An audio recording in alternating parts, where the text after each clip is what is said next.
Hi, everybody. Welcome back.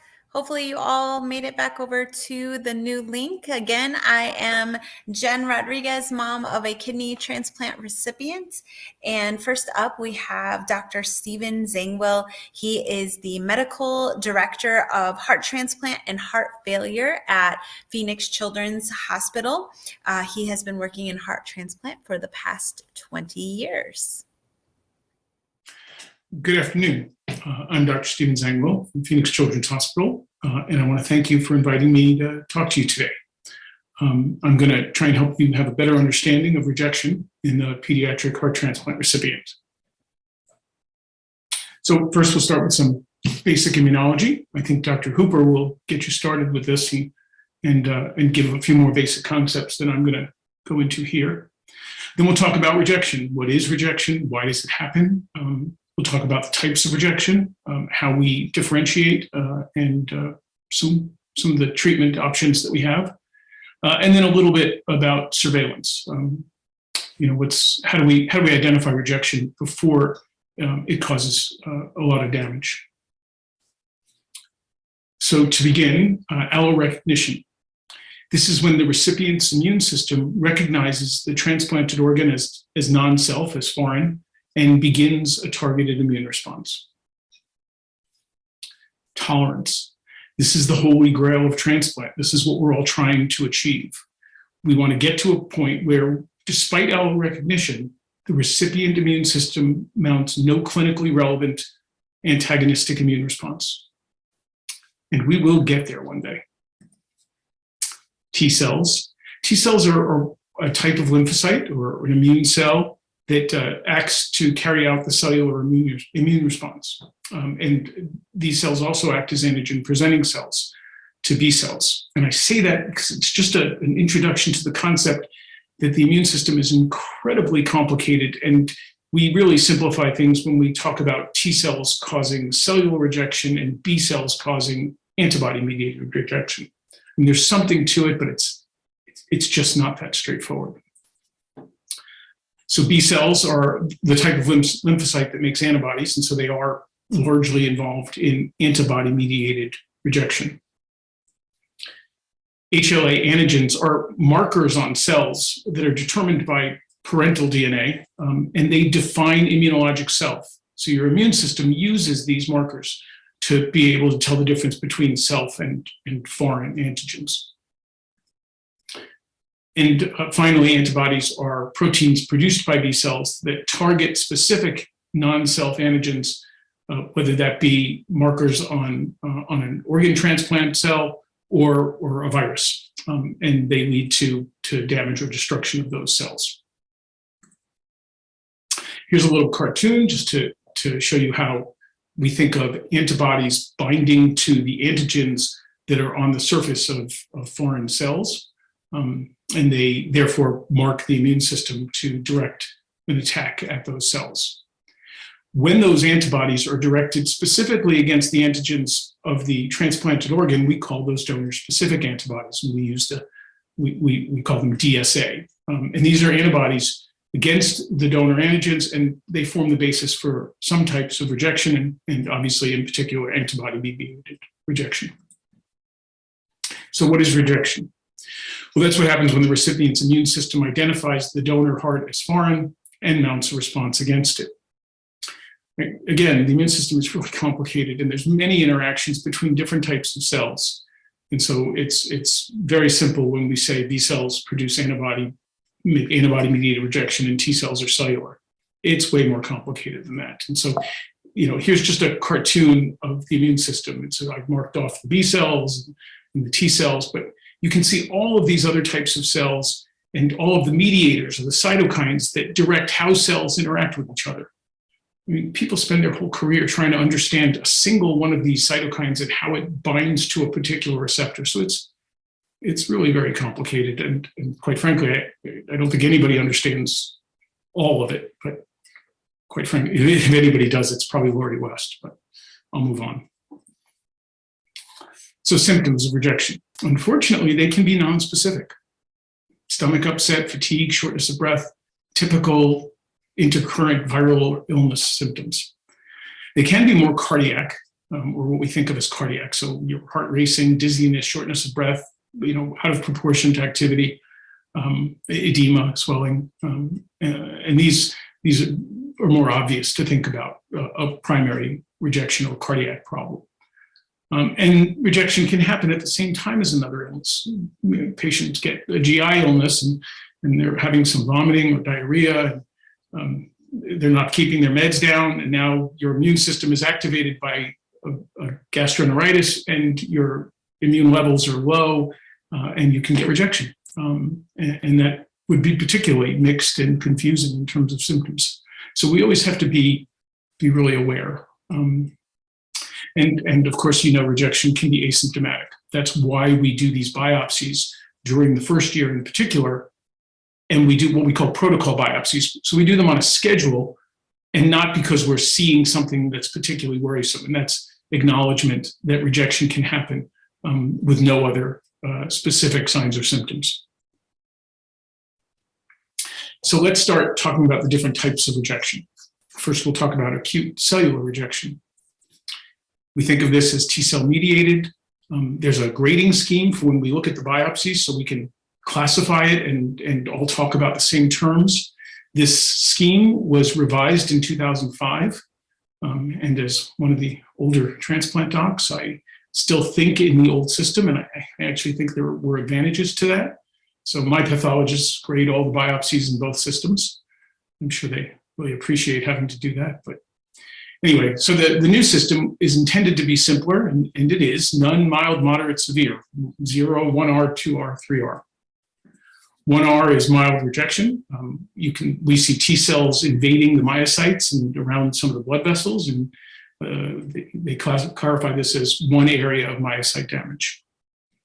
In moderate rejection, there's 2 or more areas of invading cells with more myocyte injury. And severe rejection, as you'd expect, widespread areas of T cell activity with multiple areas of damage, and there could be edema or hemorrhage or vascular changes. So that's severe rejection. Just to give you a sense, on the left here is a biopsy of the heart muscle with no rejection. And you can see those are all those pink elongated cells or muscle cells, and they're all lined up nicely. There's not a lot of space between them. The little dots throughout are the nuclei. And you don't see, if you look here, I assume you can see my cursor, there's some lymphocytes there, and there's some over here, but generally this would be considered a 0R, no rejection.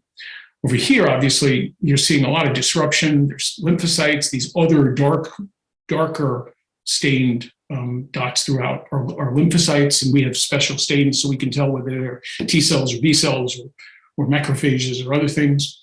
But there's a particularly angry collection here of T cells invading the myocardium, and there's damage to the cells. You can see the loss of that dark pink color and now some of this light pink, and those cells are being injured. So that would be a moderate rejection. Typically, mild rejection is not treated. So when we see ACR1R, in fact, we don't always call it rejection. And we know from natural history studies that it doesn't usually progress to higher grades of rejection, but I use the word usually carefully because nothing is always in this regard. The most common treatments for acute cellular rejection, sometimes we will just optimize or even change the immunosuppression. So maybe the levels were running a little low, or we're going to raise the target levels. Sometimes we'll switch. If a patient's had multiple episodes of low-level rejection, we might switch from something like tacrolimus and mycophenolate to tacrolimus and sirolimus. So the treatment for rejection might be nothing different than mild changes in the immunosuppression and maybe more careful surveillance. Steroids are probably the mainstay. We can either use IV cytomedrol or oral prednisone. These are broad anti-inflammatory medications, not targeted. It's usually a 3-day course, can be inpatient or outpatient. Again, it's based on the clinical presentation and to some extent the biopsy.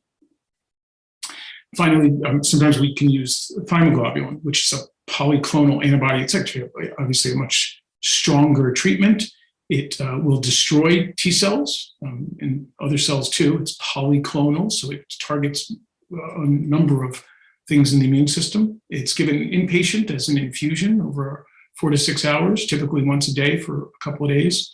You have to be very careful. There are side effects that we watch for, so it's always an inpatient setting. It's more commonly used when we see myocardial dysfunction, and patients will be a little more prone to infection over the next couple of months after getting thymoglobulin, so we might give some prophylactic antibiotics or antivirals. Okay, we'll pivot over here to antibody-mediated rejection. This is typically thought of as B-cell mediated allograft injury. The antibodies, usually donor-specific antibodies, bind to the heart cells, and they tend to target the lining of the blood vessels, which are, in this case, coronary arteries. So we see histologically, we see the endothelium, or the lining of those blood vessels, being attacked by cells and something called complement, which is part of the immune system that leads to damage to tissue. And unfortunately, all of this targeting of the vasculature can lead to this coronary allograft vasculopathy, or CAV, and I'll go a little more into that in a bit. There is a biopsy grading scheme, excuse me, for AMR. Again, none, mild, moderate, severe. I can tell you that in the early days, we didn't have any grading scheme for AMR. In fact, we often didn't recognize it as such, and we would just call it graft dysfunction in the absence of cellular rejection. That was the phrase. Now we call it antibody-mediated rejection. So just giving you a sense of the biopsies that we look at. PAMR1 is mild rejection. There's 2 distinct types based on whether the main finding is that we see the infiltrating cells, we term the histology, or these immune depositions. So you might see on a report, if you have access, it might say PMR1 I plus or H plus, depending on which of those is the dominant feature in terms of the biopsy. PAMR2 is moderate rejection, and it's characterized as having both of those components. And PAMR3 is hostile, widespread myocyte damage and hemorrhage. And we fortunately don't see this very much, and I don't like talking about it anymore. So here's a biopsy from antibody-mediated rejection. Again, on the left, you see the normal myocytes. In the middle, you see cellular components invading the myocardium, and they're actually sort of lining some of the blood vessels here. And then in the third panel, complement is shown, again, lining the blood vessels, and this is called immunofluorescence. They're actually very pretty artsy pictures, except we know what they mean, and so that makes them less enjoyable. So the treatment for antibody-mediated rejection is more complex than cellular rejection. We target our therapies either primarily going after the B cells to decrease the antibody production, or going after the antibodies themselves. We can optimize or change the immunosuppression, but this is not usually enough. If you need to treat AMR, you probably need to do more than that. We can use steroids. They're broad anti-inflammatories, the same kind of treatment as we do with cellular rejection, but again, not usually adequate for treating significant AMR. IVIG is a very common therapy. It's a collection of antibodies gathered from other people and pooled. These have broad effects. They can both decrease antibody production, and they can also limit B cell activity. So they sort of do both. How they achieve these effects is not totally clear. There's lots of theories. Rituximab is another common, I would say, first-line drug for antibody-mediated rejection. You've probably heard a lot about monoclonal antibodies in the context of COVID. So we have antibodies that target, antigens on that virus, and we now have antibodies that target antigens on the B cell specifically. So rituximab targets the CD20 marker on some mature B cells that make antibodies. Unfortunately, there are other kinds of B cells that don't have those markers that also make antibodies. And just as a hint, any drug that ends in MAB, it's probably a monoclonal antibody. So you can you'll recognize that.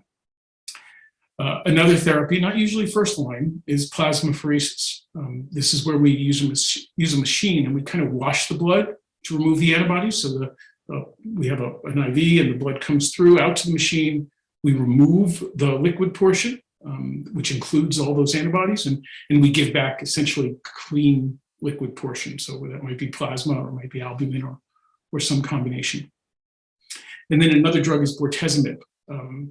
This is a drug that targets some of those other B cells, what we call long-lived plasma cells. It's usually given IV, 4 doses over about 2 weeks. There's a specific schedule. There are side effects that we have to watch for. We can sometimes give it as an outpatient with careful monitoring. But again, another relatively common therapy for higher levels of antibody-mediated rejection. There are other therapies. We can give thymoglobulin just like we do at the time of transplant sometimes as what we call induction, but we can give it as rejection therapy, similar to what we do with cellular rejection. Again, acknowledging that B cells and T cells interact a lot, and so just trying to treat one line of cells doesn't usually solve the problem. And there are other therapies, tocilizumab, photopheresis is a different kind of pheresis where we inactivate the cells, and more. We're actually developing more therapies over time. So in summary, there is no universally agreed upon best or right way to treat or not to treat any given episode of rejection. I know that can be a challenging thing to hear because you want to believe that if we see this, the right thing to do is to do this, and this is what will happen. And again, it doesn't work that way. Some episodes of rejection will get better on their own, and we know that, including some of the higher grades of rejection. But we don't usually choose to just observe with higher grades of rejection. Providers consider many factors when making their decisions about rejection therapy, and we look at the biopsy itself. Many of us go look at the slides ourselves. I do whenever I'm worried about it. We look at the echocardiogram, and echocardiography has all kinds of ways of looking at subtle dysfunction of the heart and looking at it serially over time because we get a lot of echoes. We look at the EKG, a careful exam, the labs, including proBNP and perhaps troponins, and eventually cell-free DNA. We want to know if there are symptoms. We want to know what the pattern is with recent drug levels. Does the patient have a history of rejection, or is this a first episode? We look at the past biopsies. Has there been a series of low-level biopsies, or have they all been clean before? And of course, whether there are presence of donor-specific antibodies. So we look at a lot of things, and then ultimately, like it says, it's about sound clinical judgment. And finally, I'll briefly touch upon coronary allograft vasculopathy. Sometimes some people use the term chronic rejection. It's often associated with prior rejection, especially antibody-mediated, and it is a progressive disease of the coronaries. And the progressive nature is what's so worrisome about it when we see it. This is a graph from the last ISHLT annual report, looking at freedom from coronary allograft vasculopathy in children. And you can see 3 curves there, and those are era dependent. So the pre-2000s, the early 2000s, and then a more recent era. And you can see that about 15% of pediatric transplant recipients will have some degree of coronary allograft vasculopathy by 5 years. While that's disappointing, what's more disappointing to me is that those 3 curves don't vary very much. So we still have a lot of work to do to get better at preventing this complication. And this is just 2 images, one of my previous patients on the left, and something I grabbed on the internet for a similar view of the left coronary. And you can see on this one, you see how the vessels sort of taper gently and slowly as they get further away from the aorta. And here you have this beaded appearance, and you have areas of discrete narrowing, and it's everywhere, and it's very abnormal, and it tends to get worse over time. We do have therapies to slow it down, and we do have therapies to intervene, but it can be really challenging. So let's talk about some of the tools for rejection surveillance that we use to catch rejection early. Obviously, we consider biopsy the gold standard, although I'm not so sure it deserves to be thought of that way. We use echocardiography in lots of ways, and EKG and what I talked about before, laboratory studies, clinical exam history, and the hemodynamics at catheterization. And these can all be helpful in trying to find when the myocardium is not functioning normally, even if the patient remains asymptomatic. So let's talk about that gold standard biopsy. It's interesting that different centers around the country have very different protocols for how many scheduled biopsies they do during the first year post-transplant. And that can go from as few as none in the first year, particularly in some population, to more than 10. So again, what I said before, there's not always a right way to do these things. And that's why you need to not be afraid to ask questions and ask why we do it this way. I think that makes for a healthy provider-patient relationship. You really do want to understand it. And that's why I like giving these talks, because I think educating families is the best thing I can do to improve that partnership and to build trust. This was a study, it was actually sponsored by CareDx, I think one of the sponsors for this event. And they looked at the concordance or agreement between pathologists when looking at the same biopsy. And a little eye-opening. For the average pair of pathologists, fewer than a third of the biopsies where either one of them graded it as 2R or worse were also assigned that way by the other. Less than a third agreed on what we consider a significant rejection. And then, we're learning a lot about something that we call biopsy negative rejection. And just the fact that we talk about biopsy negative rejection tells you that biopsy does not capture all rejection episodes. So as a gold standard, there's inconsistent grading from one pathologist to the next. It doesn't capture all episodes of rejection. And as anybody who has a child or has gone through biopsy themselves, it's invasive, it's uncomfortable, it requires a short hospital stay, it can be associated with complications, although it is generally safe. So then I want to briefly touch on cell-free DNA as a surveillance tool. I know you're going to hear more about this from Dr. Cantor, so I won't go into it too much. I do have a disclosure. I've served as a consultant for TIE Diagnostics, a company that has done some pioneering work on assay development and validation of cell-free DNA in heart transplant, and actually in particular in children. So there's a little cartoon here of a blood vessel, and you can see white cells and red cells and little fragments of DNA floating around. And those fragments of DNA are released when cells become inflamed or damaged. We know that cell-free DNA circulates in the blood and that the transplanted organ has a different DNA than the recipient because it came from a different person. And we can leverage that. We can measure the amount specifically of the donor-derived portion of the cell-free DNA, and higher levels of donor-derived cell-free DNA correspond to more inflammation or injury to the heart, which of course can correspond to rejection. So the potential advantages of it is a simple blood test. At this point, the companies that do it ask for more blood than I think they need, and I'm trying to work on that.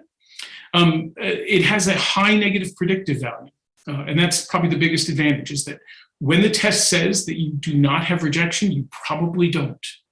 So a high negative predictive value. The positive predictive value isn't quite as strong, meaning if you have an abnormal value, that doesn't mean necessarily a rejection.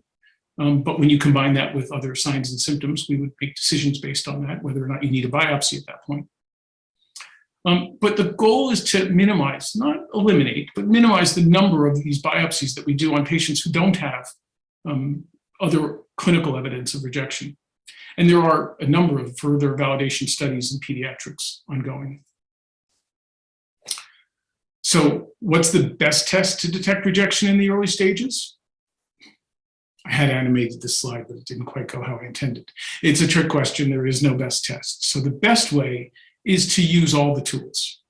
So that means good communication between the family and the providers, judicious use of endomyocardial biopsy, laboratory testing, and soon, including cell-free DNA, an echocardiography, electrocardiography, physical exam, and maintaining a high index of suspicion on both the provider and the family's parts without becoming fearful or obsessed, and then combining that with good clinical judgment and good communication. And since this is April 26th and the first day of the NFL draft, I thought I would finish appropriately and end there. So if there are any questions, I am going to try and be available for that. Again, thank you for allowing me to give this talk today. Thank you, Dr. Zangwill. That was an amazing presentation filled with tons of really important information. If you have questions for Dr. Zangwill, you can put those in the comments and we will get those questions to him. And he also might be part of the group and in there and be able to answer as we go. So we'll get those questions answered as soon as possible. All right, I have the honor of presenting Dr. David Hooper, who is the Associate Professor of Pediatrics, Division of Nephrology at Cincinnati Children's Hospital. He has been on staff there for the last 12 years, and I heard him speak just 2 weeks ago at the IROC conference. It was pretty awesome. I'm hoping he brings in some of the cool music that he had from back then. But let's welcome Dr. David Hooper. All right. Well, I want to thank Dr. Zangwill for doing such a nice introduction and really highlighting some of the nuance that we as clinicians deal with when approaching rejection. I'm going to approach the same topic from a perspective of a kidney transplant physician. I'm the medical director of our kidney transplant program at Cincinnati Children's Hospital. And I was given a very explicit list of things that I should cover in my presentation. So this is copied and pasted directly from an email from Ansara Paibenga about what we should cover. So I'm going to thank Ansara for the direction, and hopefully this will hit the spot for you all. And before I get too far into this, should we plan to? We got started on the session a little bit late. Should I plan to end it at 3, or should we plan to go a little bit longer, just so I know how to pace this? I think we are going to plan to end at 3-ish with a little time for questions. Okay, so I'll try to zip through, and I'll try not to cover too much of what was already covered. So first of all, I'd like to just start with a case.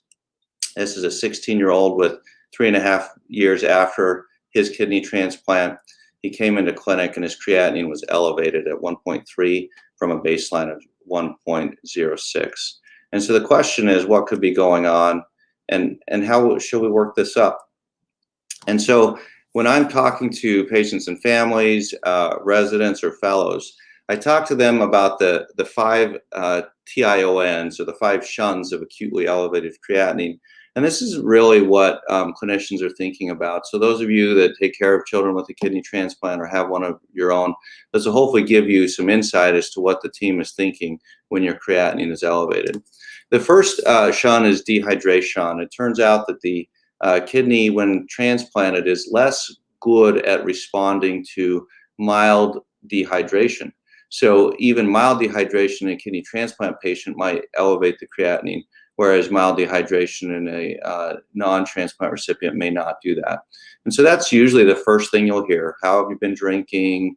Can we ask you to drink more water in the next few days? The next thing is medication. So we know that the calcium urine inhibitors, that's tacrolimus and cyclosporin, have really transformed transplant medicine and provide excellent immunosuppression, but they also cause acute kidney injury if the levels are too high. So we need to make sure that levels aren't too high. That's why your physicians check the drug levels on a monthly basis, likely. There are also other medications that can cause a transient increase in creatinine. Those are ACE inhibitors, like enalapril or lisinopril or Bactrim. So if one of these medicines was recently added to your regimen and the creatinine goes up, then that might be a reason why the creatinine has gone up. The third TION is infection. This would include infections, opportunistic infections like BK virus, or run-of-the-mill urinary tract infections or pyelonephritis. Number 4 is obstruction. And this is any blockage of the flow out of the kidney. The transplant ureter can get kinked, it can get twisted, it can get impinged upon. And so you need to make sure that urine's flowing, and if it's not, it's probably going to cause a elevated creatinine. And then finally is rejection. And so as your clinicians see an elevated creatinine, they're going to go through this list in their head. They're going to probably ask you to hydrate aggressively and then recheck. We're going to look at the levels and adjust the medication if necessary. We'll probably get a urinalysis and culture. We might check a BK virus PCR and consider some imaging. To rule out obstruction, we're going to want a renal ultrasound to make sure that the flow is not backing up into the kidney. And if we haven't gotten an answer after that testing, then we're going to need to go to kidney biopsy and check donor-specific antibodies that we've heard so eloquently described previously. So what happened to this patient? Well, the creatinine was 1.3, remember, up from a baseline of 1.06. The repeat creatinine 3 days later was even higher, it was 1.8. The urinalysis and culture were negative for infection, but the urine was highly concentrated. The drug level was in range at 6.3. The BK virus was negative. The renal ultrasound was normal. So the patient was asked to hydrate overnight and return for labs admission and a biopsy the next day. Next day, the creatinine was 1.57. And this is what we saw on kidney biopsy. Now, I'm sure most of you don't spend all your time looking at kidney biopsies, but what you can see over here on the right-hand side is one of the filters or one of the glomeruli. And then these really bright pink cells, these are renal tubular epithelial cells. And what we're looking for here is evidence that there are lymphocytes invading these renal tubular cells. That would be T-cell mediated rejection. And it turns out that there really aren't any lymphocytes in this entire picture. And it turns out that this patient was just dehydrated. So with continued hydration, the creatinine returned to baseline within 48 hours. So you can see the power of these TION words, and sometimes you have to do a biopsy to diagnose non-rejection as much as you do rejection. So here's a different patient. She's a 20-year-old with a condition called Bardet-Biedl syndrome. She was 10 months after her third kidney transplant, and her course was complicated by needing to reduce her immunosuppression for a variety of reasons. So she was taken off steroids, converted from tacrolimus to sirolimus, and her renal profile was normal with a normal creatinine. And she had no sign of dehydration, medication toxicity, infection, or obstruction, but she did have a new donor-specific antibody on routine screen. And so we performed a kidney biopsy for her, and this is her biopsy. And what you can see, particularly down here in the lower middle part of this slide, is there is a lot more purple than what you saw on that previous slide. These are lymphocytes, these really dark purple cells that are invading the renal tubular epithelial cells. And so this was diagnosed as acute T-cell mediated rejection. We then stained her tissue for C4D, which is part of the complement cascade, and it's an indication of antibody activation. And what we're looking at is, see these dark brown rings? Those are staining the peritubular capillaries, which is where you see the antibody-mediated injury in antibody-mediated rejection. So she not only had acute T-cell mediated rejection, she also had evidence of antibody-mediated rejection. So this is mixed rejection, acute T-cell mediated and antibody-mediated rejection. So a take-home point here is that elevated creatinine is often present during acute rejection, but not always.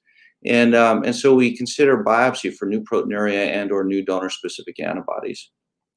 So the way I think about this is if on day one you have an elevated creatinine in your clinic, we'll review your drug levels, consider other medications.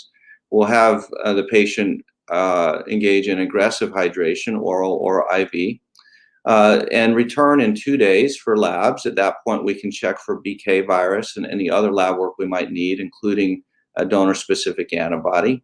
If the creatinine is still elevated, we get a renal ultrasound, and if the ultrasound is not obstructed, then we admit for initial rejection therapy, hydration, and a biopsy the next day. And usually by day 4, we can get a biopsy and a diagnosis. Okay, so I'm going to talk briefly about what rejection is and the different types of rejection. I think we've just heard in greater detail than I'll go into these two things, which is good. We've been teed up nicely here. So this is a nice picture. Now this, of course, isn't a kidney, it's a liver. But what you can see is that your body has this army of T cells and B cells that are looking to attack anything that's foreign in it. And so they want to attack the rejected organ, but we've got all these medications that are standing in the way. This is cyclosporin and Imuran and rapamycin, trying to protect the transplanted organ. And this is what that allorecognition that Dr. Zangwill talked about, and this is what it looks like.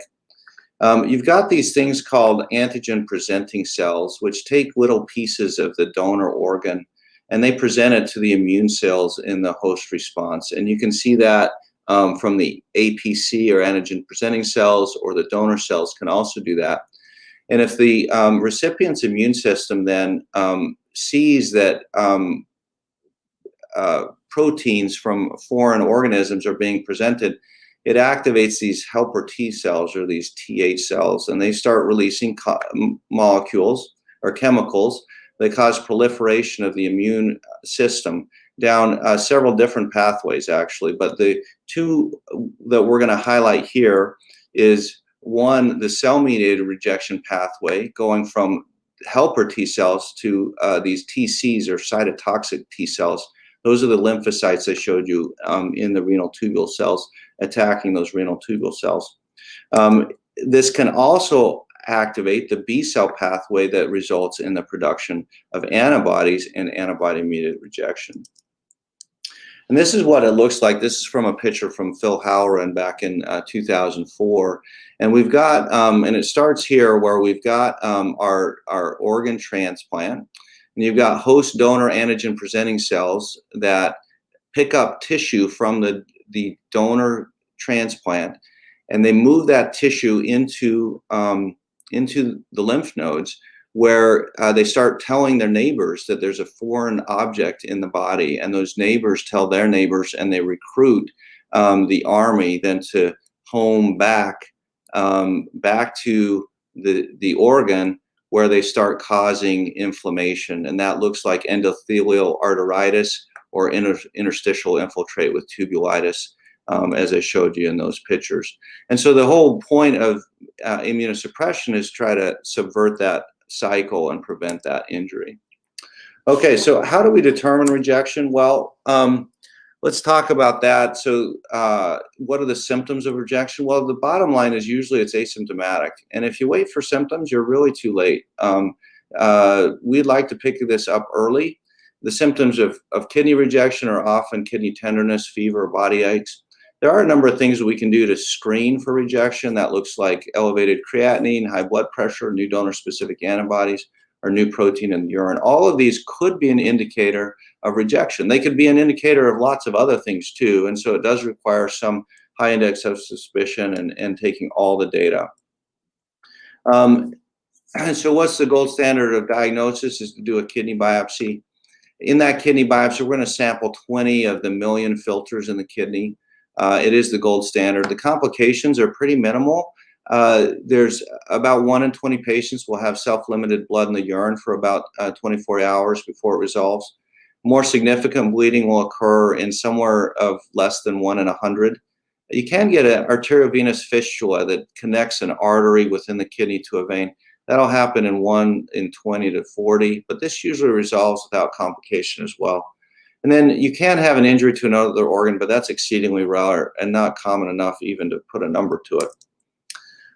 When we're trying to diagnose or classify the rejection, you can see how complicated this is. We're looking at many different factors, including interstitial inflammation, tubulitis, arteritis, glomerulitis, peritubular capillaritis, all the itises, right?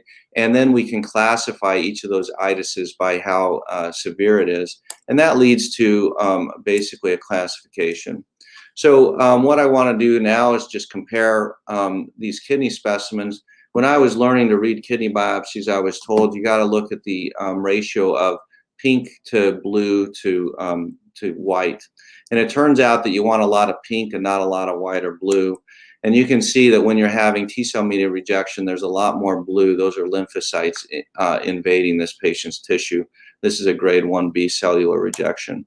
And then you can look at the peritubular capillaries to see if they're full of lymphocytes. And you can see these peritubular capillaries are, and you can stain the peritubular capillaries for C4D. This is all evidence of antibody-mediated injury and helps you diagnose rejection. Okay, so what are the different treatments for rejection? So for T-cell mediated rejection, really the treatment depends on the severity and then escalates according to the response. And the first step is usually intravenous methylprednisolone. It's 15 milligrams per kilogram daily for 3 days. That's an IV infusion. You can consider an oral steroid burst for very mild rejection, but often the IV medication is the drug of choice.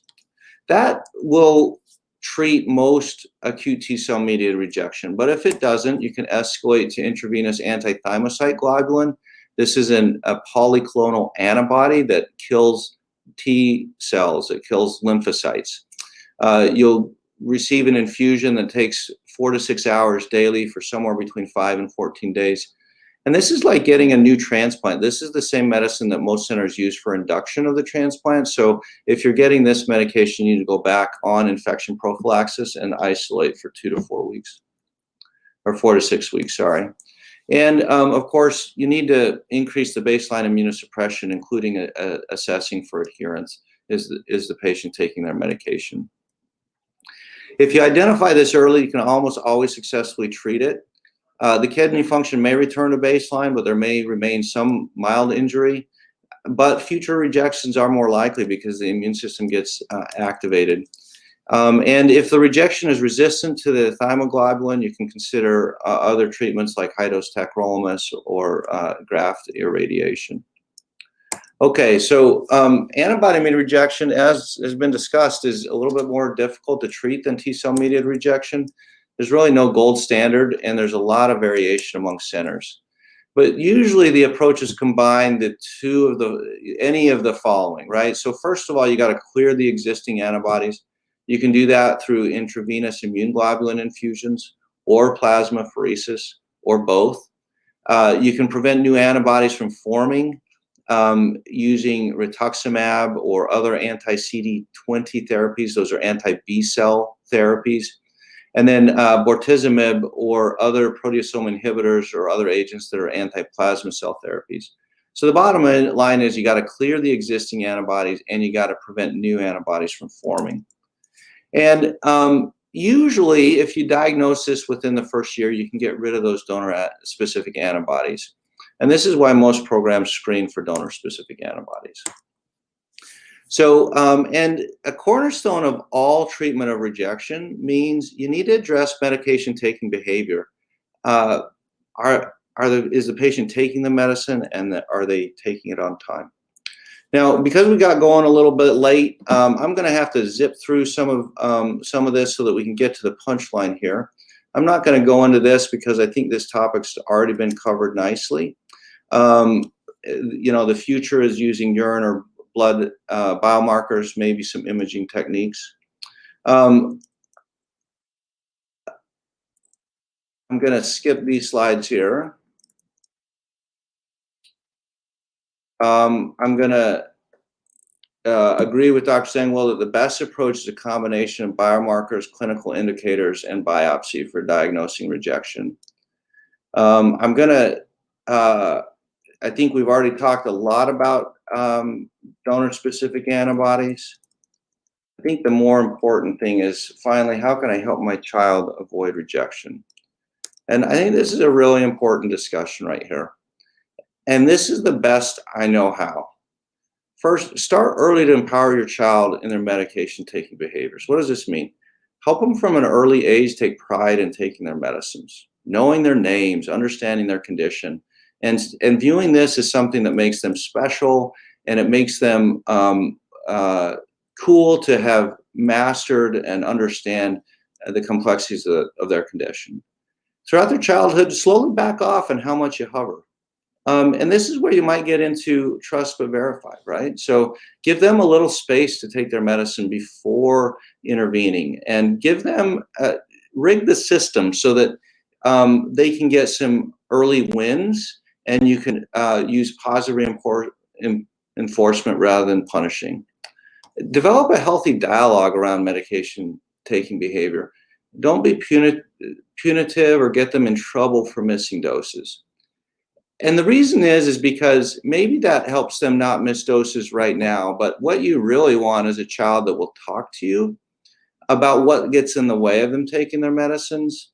And we want to work with them to come up with ideas that overcome those issues. We know people aren't robots. And so we need to partner with those kids and help them build that self-efficacy, that ability. And then communicate openly with your provider, and work together to find solutions that help you and your child manage your complex life. And so that has led us to develop what we call this medication adherence promotion system, where we really put the patient cycle in mind here, and we think about patients scheduling their appointments for clinic. We prepare for those clinic by looking at their data, and when the patients come to clinic, we've started asking them, what gets in the way of you taking your medicine? We don't want to be judgmental and say you're a bad person because you didn't take your medicine or you're non-compliant. Rather, we want to acknowledge that stuff gets in the way of people taking their medicine. And so we have this survey that's got 14 items on it. You know, the pills are hard to swallow. I hate the taste. I forget to take them. And that's taken on a tablet computer and submitted to the electronic health record, so that the provider, when they're going in to see you, can see what challenges you're having, right? And then we have all these shared decision-making tools where we can sit down with the patient and say, oh, you don't like the taste of your medicine? Well, here's a bunch of different strategies. Can we see if this will help you take your medicine better? And we've developed these tools for any of those barriers that can be identified. And when we've done this, we've reduced rejection rates in our population by about 50% by this simple task of having patients identify what gets in the way of their taking the medicine. So I'm going to stop there. And I know that was a little bit rushed because of some of the technical difficulties, but I'm happy to answer any questions. Thanks. Thank you, Dr. Hooper. That was amazing information. I especially appreciated the tips that you gave at the end. I know that is probably one of the hardest parts, getting your kids to take their medication and on time every day. So we are actually out of time. The Future of Rejection session is beginning now, but if you have questions for Dr. Hooper, please drop them in the chat, and they are going to be posted on a document with a YouTube video coming up soon. So we'll make sure that your questions get answered. Unfortunately, we just can't do them live now. So thank you everyone for your patience. Thank you, Dr. Hooper. We appreciate you, and we hope to see you at the next session. Thanks, guys. Thank you.